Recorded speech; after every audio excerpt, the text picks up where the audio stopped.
Assalamualaikum warahmatullahi wabarakatuh. Perkenalkan, nama saya Diana Putri Permata. Saya dari Sosiologi 4C, kelas Sosiologi. Saya akan sedikit mereview buku berjudul Muslimah Feminis karya Ibu Nengdara Afiyah. Untuk pembahasan pertama yaitu sudut pandang metode biografi dalam buku Muslimah Feminis. Buku ini menceritakan tentang seorang wanita yang adalah penulis itu sendiri, berasal dari Labuan Pandeglang, Banten, lahir pada 1970. Penulis berasal dari keluarga Islami di mana orang tuanya merupakan pemilik dari pesantren, juga pemimpin, juga adalah seorang pemimpin masyarakat. Setelah beranjak dewasa, penulis memutuskan untuk masuk pesantren di daerah Serang. Kemudian pindah pesantren ke daerah Sukabumi. Setelah lulus pesantren jenjang SMA, penulis melanjutkan studi ke perguruan tinggi yaitu ke IAIN Jakarta. Dia lulus pada 1993. Bagaimana buku ini menceritakan tentang sosok penulis yang berasal dari keluarga mana, lahir di mana, bersekolah di mana, kemudian melanjutkan studi di mana hingga menjadi orang yang seperti apa. Menurut saya itu menggambarkan bagaimana metode biografi dijabarkan dalam buku Muslimah Feminis karya Ibu Nengdara Afiyah ini. Untuk pembahasan yang kedua yaitu sudut pandang metode fenomenologi. Jadi di buku ini itu ada pembahasan tentang di mana penulis bertemu dengan sebuah kelompok yang disebut kelompok usro. Buku ini tuh juga dibahas di mana penulis kan kuliah di jurusan perbandingan agama. Jadi penulis tuh sempat mempelajari agama-agama lain seperti Hinduisme, Buddhisme, dan Kristologi. Kemudian juga pada masa Presiden Soeharto, penulis ini aktif berinteraksi dan bergaul dengan para kaum intelek dan aktivis yang kritis terhadap rezim. Kemudian penulis juga sempat melakukan atau ikut serta dalam demonstrasi ke gedung parlemen. Kemudian juga pada 1998 penulis sempat mengikuti aksi demonstrasi di Senayan, Jakarta.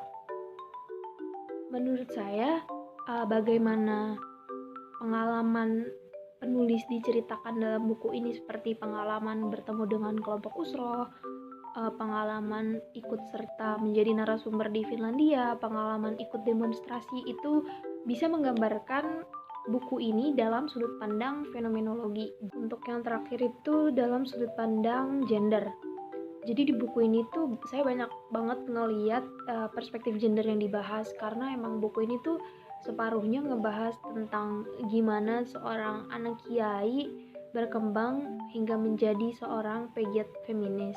Sosok penulis ini sebagai orang yang tumbuh di lingkungan Islami, dan di zaman itu tuh masih sekitar tahun 90-an, patriarki tuh gampang banget ditemuin kan. Terus kayak penulis juga masih belum sadar patriarki tuh apa, patriarki tuh kayak gimana. Jadi hal yang dilihat tuh dirasa lumrah terjadi, sampai akhirnya berdiskusi dengan orang banyak dan akhirnya menyadari kalau posisi kayak gini tuh memberikan ketimpangan terhadap wanita gitu, dan akhirnya penulis mencoba untuk melakukan perubahan dalam kondisi itu. Kemudian juga dalam kegiatannya bersama Formaci ini, penulis tuh aktif banget untuk menyuarakan isu-isu kesetaraan dan sempat menyosialisasikan isu kesetaraan ini dan dimuat dalam tulisan di media warta NU PBNU pada sekitar 1992.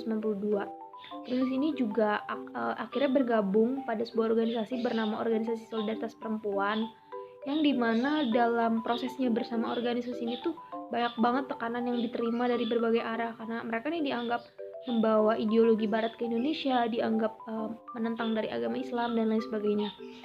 Akhirnya tuh banyak wanita yang mendukung organisasi ini. Juga pada akhirnya para aktivis ini menuntut untuk didirikannya Komisi Anti Kekerasan Terhadap Perempuan, yaitu Komnas Perempuan. Menurut saya kalau dari perspektif gender tuh yang bisa kita lihat tuh kayak dimana penulis berkesempatan untuk menjadi narasumber di Finlandia, yaitu di sebuah acara yang diselenggarakan oleh organisasi perempuan. Kemudian juga pada sekitar 2002 itu penulis diundang di sebuah acara di Amerika untuk program Ohio University Interreligious Dialogue and Exchange Project, di mana di acara ini tuh penulis berkesempatan bertemu dengan tokoh-tokoh sarjana agama terkemuka gitu.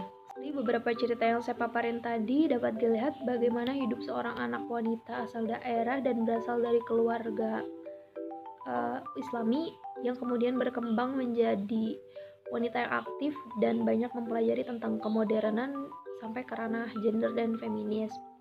Saya harap semoga video ini dapat membantu dan bermanfaat. Terima kasih, saya Diana Putri Permata, pamit undur diri. Wassalamualaikum warahmatullahi wabarakatuh.